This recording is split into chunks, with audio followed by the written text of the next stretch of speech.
We got ourselves some Week 8 OFL action as the Washington Redskins, winners of 4 in a row, I believe, set to take on the Philadelphia Eagles in an NFC East battle here at the Link. First play from scrimmage here, Philly has the ball as Kirk, not my brother but my cousin, connects with Julius Thomas, the big tight end, for a nice gain of 19 to start off the ball game. 3rd down and 2. David Johnson is clobbered behind the backfield, stuffed up like Thanksgiving turkey, gobble gobble. And Washington will get the ball. As you can see, C.J. Beathard is in at quarterback, not Brian Lewerke. Lewerke got injured like 3 plays in and broke his ribs. So he's probably going to miss a few weeks, I assume, as Beathard connects with a former South Alabama Jaguar, Gerald Everett. 3rd down and goal. Rojo is stopped, setting up a Washington Redskins field goal. They'll take the lead 3-0. Eagles head coach Juicy McGee likes that.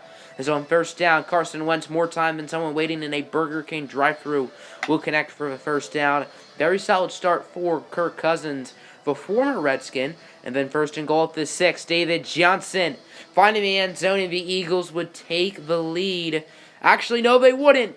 It looked like he was in the end zone. However, they said he was stopped at the 1, but it didn't matter as he ended up scoring on the next play, and the score is 7-3 regardless. Washington has it as Ronald Jones with a nice run of 16, the former USC Trojan. 3rd down and 2. C.J. Beathard, you might as well call him Kim Jong-un because he's launching nukes. He'd be intercepted by the former Rutgers Scarlet Knight, Devin McCourty, at around the 10-yard line. Nice pass, but it just wasn't meant to be. Eagles have it. 47 seconds left to go in the half as Kirk Cousins finds Julius Thomas, who is wide open, bringing it to the 26. However, the Eagles will kick a field goal. It's now 10-3, 3rd down and 5, as that would be a nice pass from C.J. Beathard to keep the drive alive. 2nd and 6, Beathard. He's going to move a little bit in the pocket, taking a shot deep in the end zone, and it's intercepted again by Devin McCourty, his 2nd of the game. And the Eagles defense with another turnover. After a long, grinded drive, David Johnson will get the touchdown untouched like weekend homework, extending the Eagles' lead. You see Josh sitting there? Well, he ended up picking up David Johnson, which I find kind of funny. 2:45 left to go in the game as Ronald Jones, he somehow goes back, and what should have been a gain of 7 was instead a gain of 4. 2nd down and 6. The clock is winding down for the Redskins' winning streak as Lewerke finds Myles Gaskin, who is lit up like a Christmas tree, setting up a 4th down and 4. This is pretty much the game, most likely, as C.J. Beathard. He's going to move, and he would find Tywan Taylor, who's not in the end zone. The booth would review it, and if you take another look, it clearly looked like he was not in the end zone, at least I think, and the play ended up standing, so the score remains 17-3. Doesn't look like we'll have another game-winning field goal, most likely. Minute to go as Beathard launching a bomb for Julian Edelman down the field. Nice play. Clock is ticking. Beathard looking to throw it. Has plenty of time. All the time in the world. Tick, tick, tick, tick, tick. And somehow ends up incomplete. That play lasted about 10 seconds, and that's how this one ends. Eagles win it 17-3. Wasn't particularly exciting, but the Eagles got the dub. And that is how this game ends. Wasn't particularly exciting, but still a pretty decent game, especially if you like defense. C.J. Beathard did not have a good performance as the backup, and I assume he's probably going to start for a few weeks for the injured Brian Lewerke. Kirk Cousins, quiet day, but he wasn't bad. David Johnson, very good for the Eagles, scoring 2 touchdowns. Ronald Jones made some plays. Myles Gaskin wasn't bad. Receiving-wise, no particular standouts. Julius Thomas, Julian Edelman, not bad. Gerald Everett had some nice catches, but overall the offenses were not spectacular. No sacks for either defense, which is impressive. Jordan Hicks, DeMarcus Lawrence, Avery Williamson, each with 5 tackles. As I said, no sacks, 2 interceptions from Devin McCourty, and no fumble forces.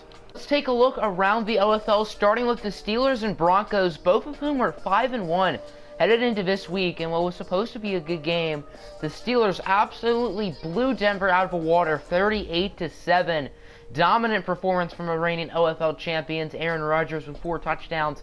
Alex Smith throwing 2 interceptions. Running the ball, Darius Geis, solid day, not too special. David Montgomery couldn't amount to much for the Broncos. Receiving, The leader for the Steelers was Nelson Aguilar, 3 catches, 54 yards, 2 touchdowns. Juju Smith-Schuster with a touchdown. Mercedes Lewis with a touchdown. James Washington caught the touchdown for Denver. Sacks were allowed by Mitchell Schwartz, Marshall Yanda, and the rookie from Florida, Martez Ivy. Leader in tackles for the Steelers was Mike Hughes with 7, former Saint. Sacks, 1 for Fletcher Cox, 1 for Daniil Hunter, half a sack for Matt Judon and Howard Wilson. Interceptions, there's 3, 1 for Mike Hughes, 1 for Josh Jackson, 1 for Quentin Dunbar. Fumbles, I believe I did see there was 1, forced and recovered by Morgan Burnett. The team I am using, the New Orleans Saints, gets the win over Tennessee 42-14 with a 21-point second quarter. Dwayne Haskins, he threw 3 interceptions, but other than that, it looks like he had a good game. Josh Rosen, quiet.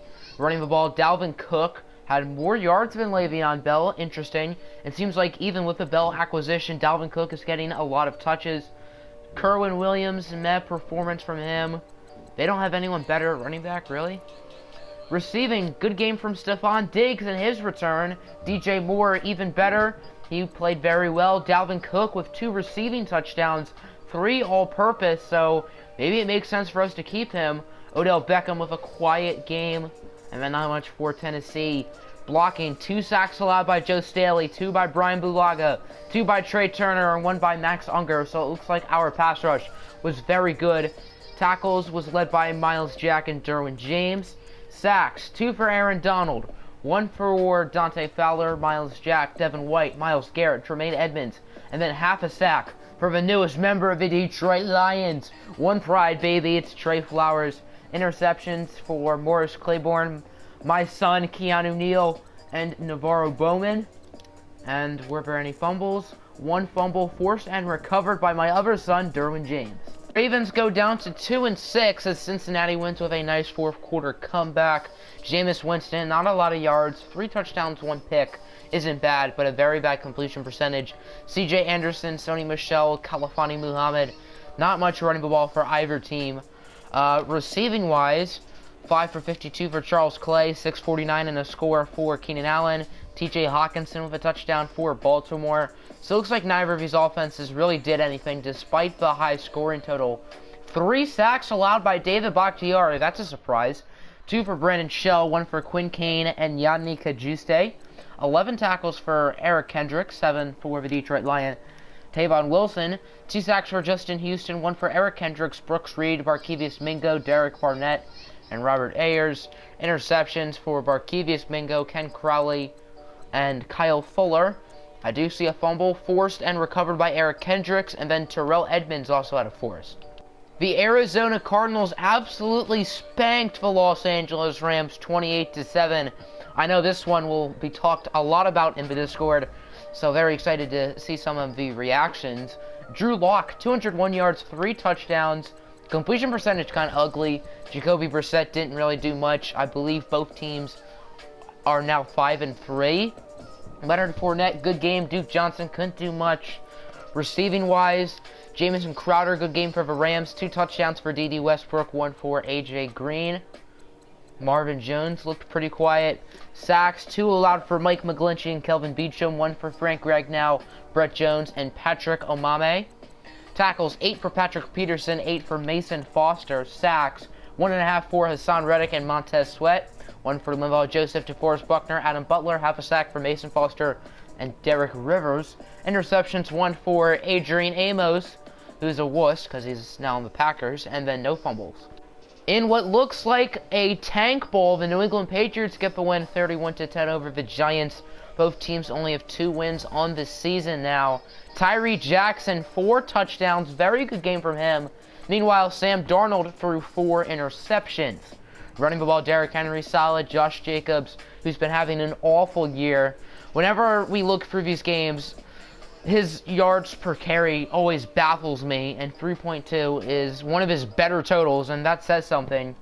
Receiving-wise, Jarvis Landry, good game. Trey Burton, 2 touchdowns. Touchdown also for Vernon Davis, the old man, and C.J. Uzoma. Sacks were allowed by Tyron Smith, Andre Diller, Damian Prince, and Jake Matthews. Tackles, 10 for Earl Thomas, the new Baltimore Raven. 10 for Vontez Perfect. Sacks. 1.5 for Cameron Jordan, 1 for Ed Oliver, Josh Perry. Half a sack for Jarrell Casey, Jordan Willis, and Craig Robertson. Interceptions, 2 for Eli Apple in his first game against the Giants. 1 for Tremaine Johnson, 1 for Brandon Carr. And then fumbles, none. Well, this is a first. The Panthers and the Seahawks tied 23 apiece. So Carolina is now 2-4-1. Very interesting. Wes Lunt with a good performance. 2 touchdowns, 70%. I don't think their head coach regrets putting him at starter. Shout out to Coach D. Brown, the Illinois connection. Russell Wilson with an okay game. Running the ball, Kareem Hunt, solid performance. It looks like he's been playing a lot better after that slow start in week 1. Ty Montgomery, Tariq Cohen, Blunt, all net performances. Receiving, Golden Tate, big game, 8 for $130, 2 scores. Deion Sims, solid. Des Bryant, solid. Corey Coleman, solid. Blocking, sacks were allowed, 2 from Darrell Williams and Jonah Williams, 1 for Brandon Brooks, Ron Leary, and Michael Dieter. Tackles, 14 for Whitney Merciless. Leader for Carolina was Cam Chancellor with 10. 1 for Malcolm Jenkins, Ashawn Robinson, Jerry Hughes, Larry Ogunjobi, Eddie Vanderdoes, half a sack for Calais Campbell, Kiko Alonso, and Sua Cravens, who also had an interception. Fumbles, 1 forced by Harrison Smith, must have been recovered by Carolina. The Packers have to be the most wishy-washy team in the OFL. When you think they're doing good, they're doing bad, and vice versa. But right now, they're 4-3, and they just beat a Cowboys team who is one of the better teams in the league. As Baker Mayfield, 4 touchdowns, no interceptions. Very good game from him. Blake Bortles, solid performance for Dallas. Both backup quarterbacks were in the game, and Eric Dungy even threw a touchdown. Alvin Kamara, solid game. Touchdowns for Deion Lewis and Saquon Barkley. Receiving, I see some big numbers. 106 for Curtis Samuel, 85 yards for Robert Woods. Marquise Hollywood Brown, he's been playing really well, caught a touchdown. When I did the Auto XP, he had like 3 skill points. He's developing very nicely. Austin Hooper with a touchdown. Larry Fitzgerald with a touchdown. Ian Thomas with 1. Saquon Barkley with another. Cordy Glenn, the only sack allowed for either team. Leader in tackles for Green Bay is Landon Collins with 8. Sack for Ja'Kai Polite. Have a sack for Blake Martinez, Jared Davis. I know there wasn't any interceptions. And also no fumbles. The Detroit Lions lose a heartbreaker despite a nice fourth quarter comeback. I believe they only have 2 wins on this season.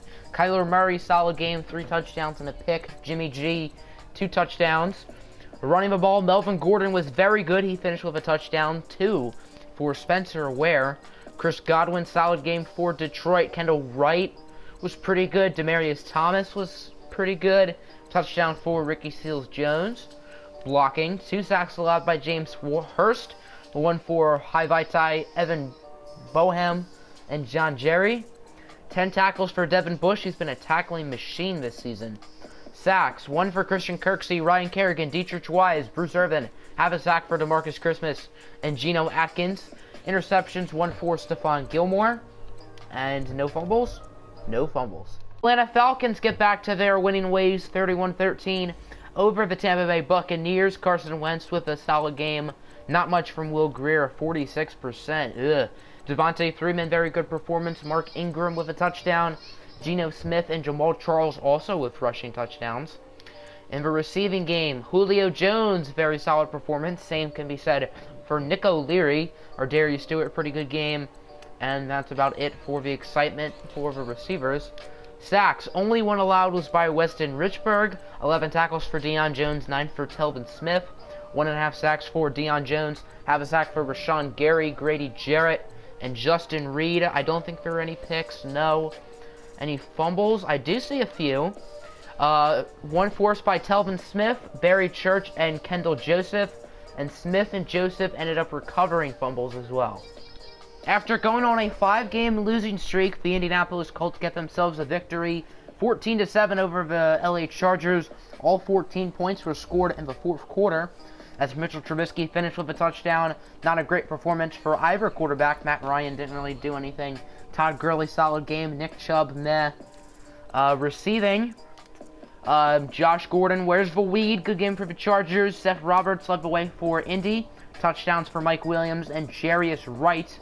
I guess if it was a defense or special team touchdown. 2 sacks for Cam Robinson, 1 for Brian O'Neill and Orlando Brown, or sacks allowed, sorry. 10 tackles for Demario Davis. Sacks, 1 sack for Nick Perry, Jabal Sheard, half a sack for Derek Wolfe, TJ Green, and Zach Allen. Interceptions, 1 for Darian Stewart, who looks like he's about 50 in that picture. 1 fumble forced, that was by Vernon Hargraves, who happened to recover it. And to finish things off with a win, the Cleveland Browns beat the Dolphins 21-9. Lamar Jackson, Patrick Mahomes, each with okay games. Jackson 21 for 27, not bad. Christian McCaffrey, Latavius Murray each scored touchdowns. In the receiving game, touchdown for Martavis Bryant and Dante Pettis, the former Saint, part of the Le'Veon Bell deal. Sacks allowed, 3 for Alejandro Villanueva, 2 for Jeremy Parnell, 1 for Marcus Cannon, Max Twerk on the pole. Tackle leader for Cleveland was 7 by a number of players: Vic Beasley, Jamar Taylor, Mark Barron, and Akella Witherspoon. Sacks, 2 for Dante Hightower, the former Cleveland Brown, who was with the Saints momentarily and then was part of the Bell deal. 1.5 sacks for Vic Beasley, sack for Zach Cunningham, Mark Barron, Trent Murphy, Leonard Williams, Jordan Jenkins, half a sack for Dakota Watson. Interceptions, I don't think there were any, no. And then were there any fumbles? 1 fumble forced by my good pal Glover Quinn. None recovered. That'll end the video. I hope you guys enjoy. Next episode of the OFL will be a stream on Saturday. If you're interested in joining the league, there's a link to the server in the community tab. So yeah, have a good day. I'm a Barbie girl in the Barbie world. Love you plastic, it's fantastic. You can brush my hair, undress me everywhere. Imagination, life is your creation. Yo, hey, man!